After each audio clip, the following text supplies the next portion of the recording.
Hello, Ice and Fire nerds. This is Chris, and I'm back with James from Daily Use of Sports Trivia, and we're going to do my Game of Thrones Season 6, Episode 4 Q&A. We did this a couple weeks ago, and you guys gave us some feedback and kind of dug this format. I dig this format. It's a lot less editing, and I like actually having somebody to talk to in the room. And if you're not caught up, if you didn't check out the last one, James is kind of a Game of Thrones newbie, but he's going to be reading the questions directly from the comment section of the Episode 4 review that I just released yesterday. Going to get some random questions. I don't know what's coming, but I do want to talk a little bit about, at the end of this, the whole Dany thing about being fireproof. Still some confusion there based off the books as well.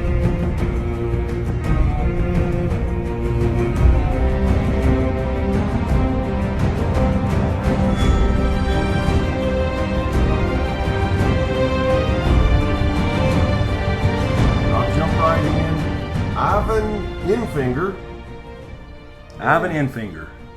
He says, Chris, do you think Bran will try and visit the Tower of Joy by himself and end up amongst the others?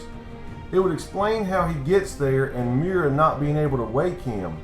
Thanks for another amazing video. We all look forward to them. If you have time to try out the Amino Game of Thrones app, it's awesome. Okay, cool. Yeah, I'm on Amino, by the way. So I have checked out that app. I've been on it for 3, 4, 5 weeks now. So I'm on there. Smokescreen, I believe, is my username. But as far as the question goes, yeah, I think Bran is going to be up to something just based off the fact that last episode when he had the vision at the Tower of Joy, that he did yell out "Father," and Ned turned around and heard him apparently, or he heard something, yeah, so he's not sure. For sure. So then, of course, he was asking Bloodraven, what's in the tower? And of course, a lot of people are saying Bloodraven's trying to hide something from him, but I don't believe he's trying to hide something if he took him there in the first place, right? Right. I think that he's going to probably either try something himself, and that's what we're going to see with the White Walkers, and maybe Bloodraven's there, maybe he's not.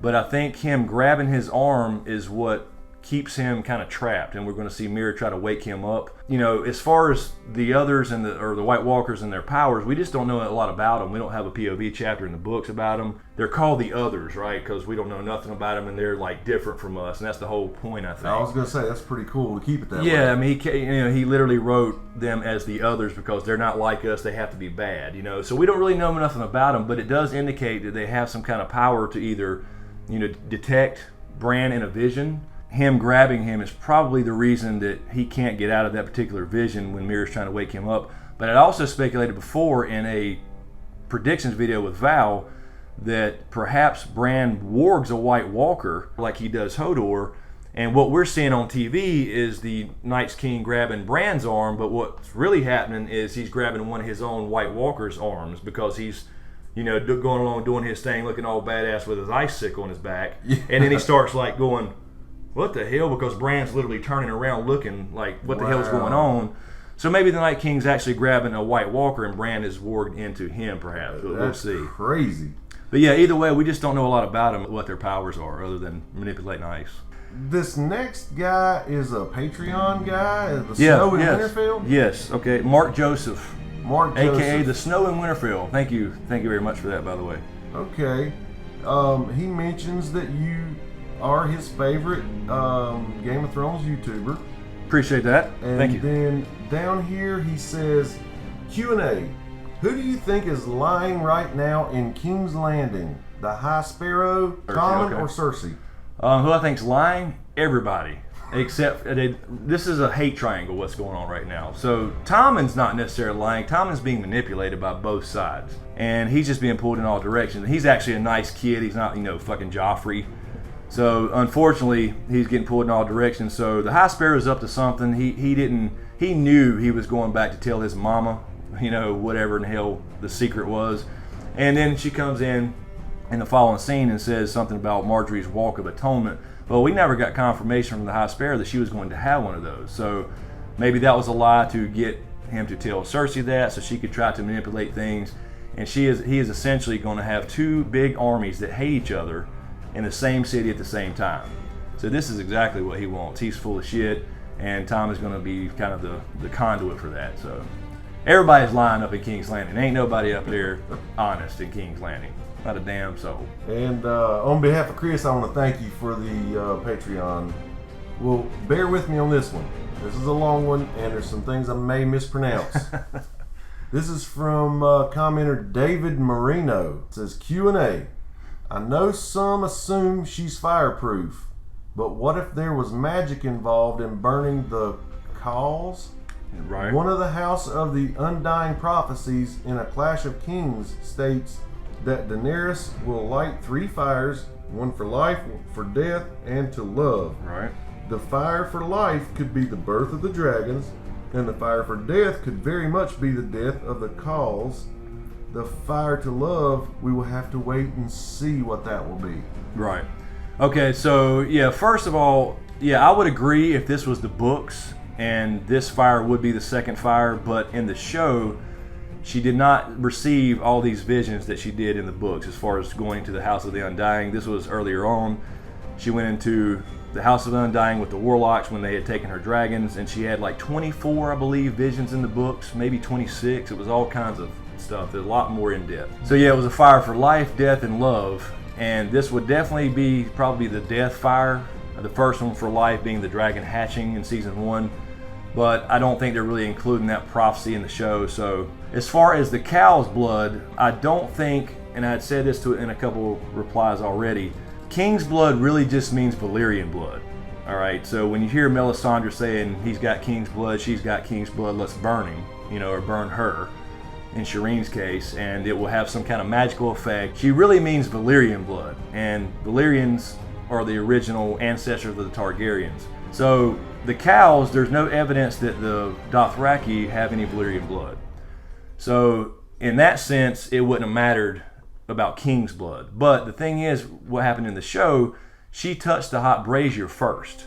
Before she knocked him over, she grabbed those and didn't burn her hands. They were fire ass hot. I mean, they had to be.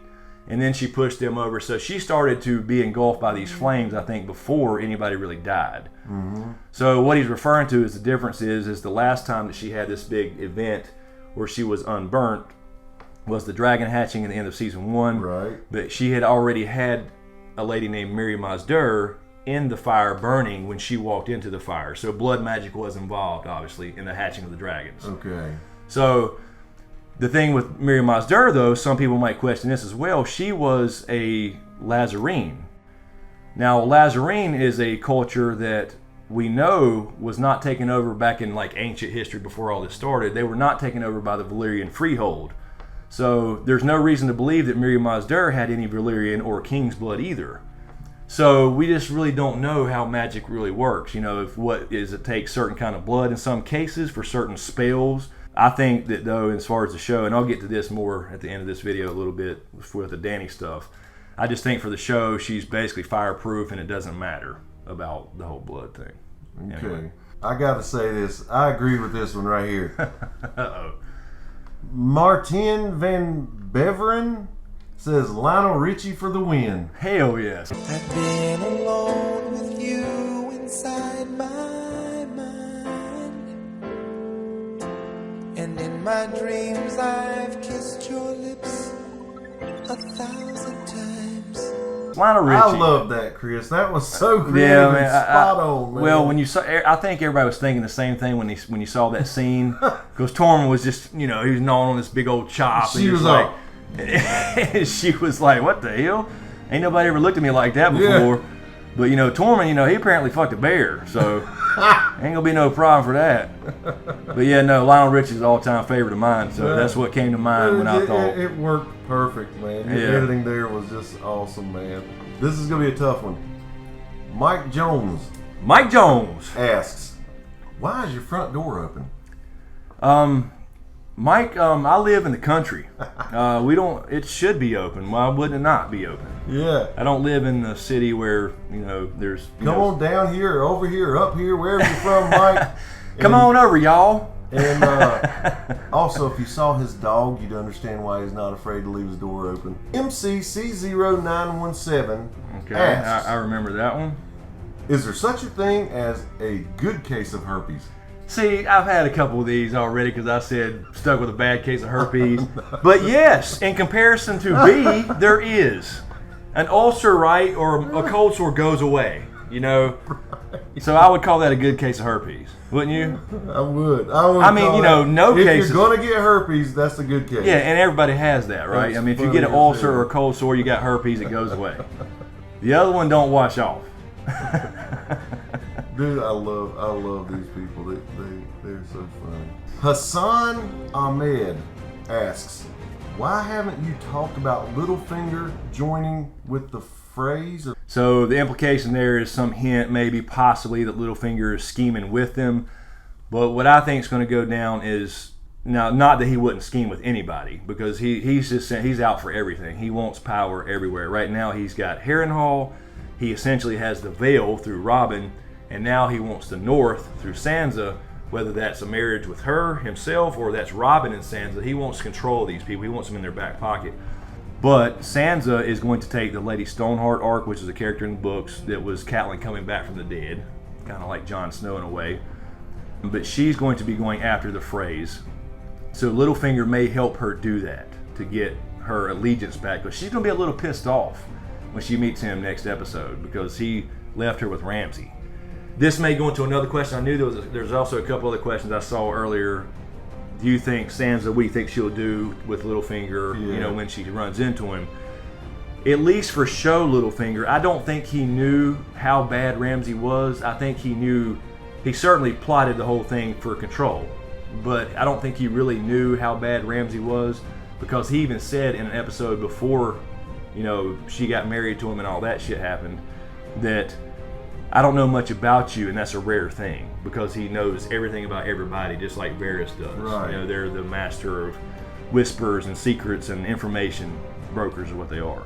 So anyway, that's I think that's probably a reference to that, but I don't think he's going to be literally on their side, if that makes any sense. Right. They'll be tied up in that storyline, because his and Sansa's crossing over again, and then she's going to want revenge on the Freys.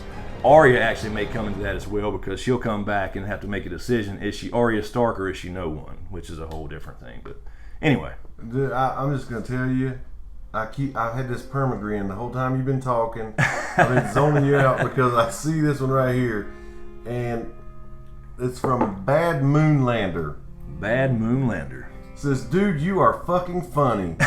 You sound like Kenny Powers at times. Oh. Like if Kenny Powers was a Game of Thrones nerd. I do mean this as a compliment, by the way. And I've never thought about that, but while you were talking, after I read this, right. I was like, he does sound like Kenny Powers. Man, I'll take that as a compliment. I love some damn Kenny Powers. I just watched a clip of him the other day again. Me too. It was the sports one. That guy comes up and says, I've been training for a triathlon. You'd probably know something about that. And Kenny Powers like, no, actually I wouldn't. I play real sports. I don't try to be the best at exercising. I happen to be training for a triathlon right now, so doing a lot of running and cycling, swimming. Well, you know all about that. No, actually I don't. I play real sports. Not trying to be the best at exercising. And that's exactly some shit I would say. So I completely take that as a compliment. And as a matter of fact, guys, Eastbound and Down was filmed in Shelby, North Carolina, which is literally 40 minutes down the road, man. Yeah. So, I love that. Love that fucking show. Love these names. To goddamn Batman says, That's awesome. Q&A. Since the show has significantly diverged from the books, do you think the ending to the series will be completely different from the books? Short answer, no. I think they'll basically do the same ending. Definitely going to be a lot of divergence, and there is already. But we'll basically come back together with the same ending that will be in the books, I think.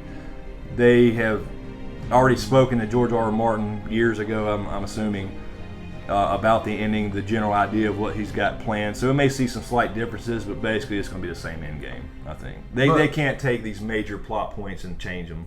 So, there's going to be a lot of differences. But now this brings up something for me, not knowing. Does he not have creative control? He used to write actual episodes. He used to write 4 episodes of Game of Thrones. He knows that it is TV. You have to cut out so much stuff for time.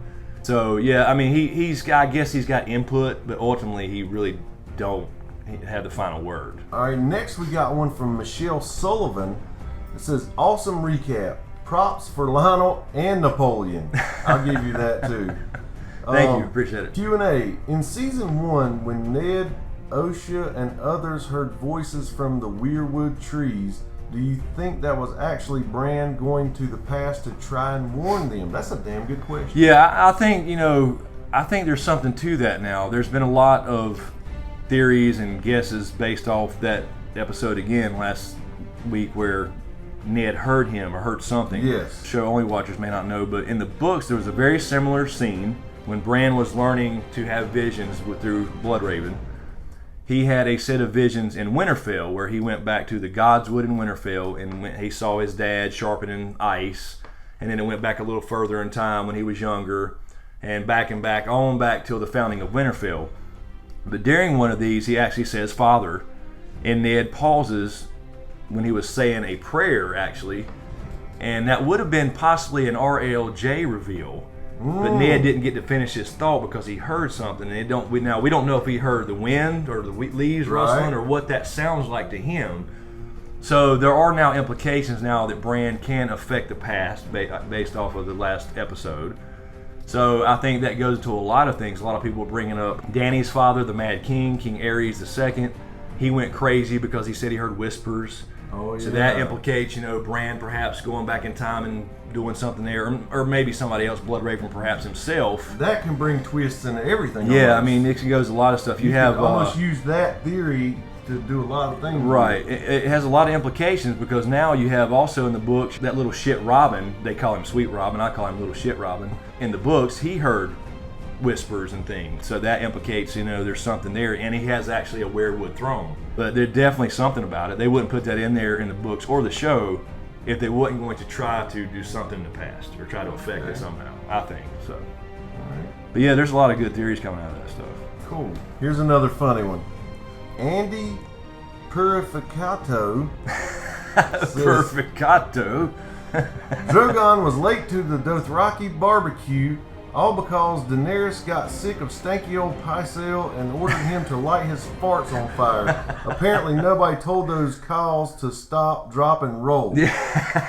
I probably mispronounced everything in there. That was pretty accurate. Yeah, that's funny. Yeah, that was a big twist though. Drogon not showing up. And she just went off on her own and decided, you know what, I'm just going to kill all these motherfuckers. Now, a lot of people are kind of bitching about that because, the Dothraki hate magic. That's true. So you got to look at it like, okay, they would either try to go and kill her because she's like a witch, right? They in their eyes, and they don't like witches and magic and all that kind of stuff. But at the same time, they also follow strength. And if you can walk out of a damn fire, I mean, that's showing some damn strength, right? So pick one. You go either way, I guess. Well, this goes right into this one. Xylo the Cat says, I will not listen to anything George R.R. Martin have to say. Daenerys is fireproof! Exclamation points. Right, so I'll use this to kind of talk about the whole, because I know there was a lot of themed questions here about Dany and being fireproof. So, yeah, I mean, in the show, it looks like they're going that route because you have 2 fires now that she's completely survived. You have her taking a hot bath in episode 1, taking a steaming hot bath, didn't seem to faze her. Later on, when she got the dragon eggs, she was able to pick those up out of hot coals. It looks like to me, in the show at least, they're setting this up as her to be fireproof, and I have no problem with that. I understand that the show is the show and the books are the books. There's a lot of people, though, that are kind of book purists, I guess. I'm sure. That have a problem with the show, even though they probably really watch the show. And that's fine. I mean, everybody's entitled to their own opinion. The show is based off the books, right? I mean, they're going to diverge, obviously, because the writer's behind and they can't do everything. So this is perfectly fine with me. I think it's cool. If you were a show-only watcher and never heard of any theories in the books at all, it would be very cool. But the problem comes in with the book readers is that in the books, it's kind of unclear though, right? Because George R.R. Martin has said in the past in several interviews, and I believe there was one in probably 1992 or 93, he said, I think people are reading too much into the fire scene with Daenerys when she hatched the dragon eggs because she walked out unburnt, and it was a one-time magical event, basically, is what he was saying. Now, he said that, so everybody says automatically, well, no, she's not fireproof. Okay. Also in history, in the books, there's a lot of Targaryens that have died by fire. You have the tragedy at Summerhall, which is when Aegon IV died. You had a lot of Targaryens die by fire, period. You had one that went crazy and drank wildfire thinking he would turn into a dragon. Oh, shit. You saw Viserys in the show even, and in the books, get a molten crown poured on his head of gold and died by fire, essentially. The problem comes in is when you see that stuff with other Targaryens dying by fire, people can't get it through their heads that there may be a special dragon or special Targaryen. So I don't see the big problem with it. I guess the confusion comes in because even in the books, it's really unclear. Even though George R.R. Martin said Targaryens are not all immune to fire, that doesn't mean some aren't, but the books make it even more confusing because in A Dance with Dragons, Dany almost gets burned again when she's taming Drogon in Daznak's pit. She uses a whip in the books, does it a little differently. It's described as basically Drogon's hot-ass breath, an inferno-type wind that was hot enough to set her hair on fire when she was flying off. But she did not burn, and she thought to herself when she landed later on, it was just like before, as in just like before when I hatched the dragons. Oh, shit. So even in the books... Yeah, that would confuse you. Even in the book, she's been through this twice now, and at the same time, during that same event, she burned her hands. It's described in the books that her burns are healing, and her hands are wrapped up. But nobody's clear on how that happened. Was it when she pulled a spear out of Drogon? A hot spear? Does it have to do with dragon fire? People don't really know when he shot this flame at her, or breath, or whatever it was. Did she just kind of duck out of the way and it just caught her hair on fire, but didn't fuck with her scalp at all? Right. So even book readers have to realize that it's not really clear there either. So George R.R. Martin may have said, yes, all Targaryens are not immune to fire, but that doesn't mean he didn't change his mind. That didn't mean by the time he got to A Dance with Dragons, he hadn't went a different route with her as far as being this special Targaryen. So I wanted to throw that out there because I know that was the big theme this week. A lot of book readers have problems with it. A lot of show watchers don't know what everybody's crying about, right? Because they've never read the books. And people like me who watch the show and read the books and love them both, you just got to realize it is what it is. And this could be completely different in the books. We don't know. We haven't seen the next book yet. But people need to remember that this has happened in the books too. It's just unclear what happened because when she was flying off in the books, you had people that saw her on fire supposedly. Some people said she was on fire. Some people said just her hair was on fire. Okay. But when she landed... But she's fine. She landed out in the Dothraki Sea with Drogon, and she was thinking to herself, she's bald again. Just like before. It was just like before. She's completely bald again. How can your hair catch on fire but your scalp's fine? You can't. So either she has this ability at times, perhaps when she's near dragons, perhaps when she truly believes she's, kind of fireproof. Whatever's going on, something's going on even in the books, not just the show. Now the show, it looks like they're making her fireproof all the time. I think that would simplify things instead of having all these kind of iffy moments that can be described in book form. Because again, the whole Daznak's pit thing was very, very confusing because it didn't give you a direct, you kind of had to picture what happened. It's like, did she kind of duck out of the way and then say, no, Drogon, and whoosh, with the whip? We don't really know. So remember the Pepsi commercial, Michael Jackson's Jerry Curl caught on fire? Yeah, absolutely. By God, he got third-degree burns on his scalp. That's absolutely. And so, that's the thing. I thought it was pretty badass, actually, in the show because, to me, everybody, including me, was expecting Drogon to show up and save the day. Yeah. We thought this big fire from this hut that we found out from filming news was going to be from dragon fire. Right. But she found a way to step up and do it herself. That was a twist in and of itself to me.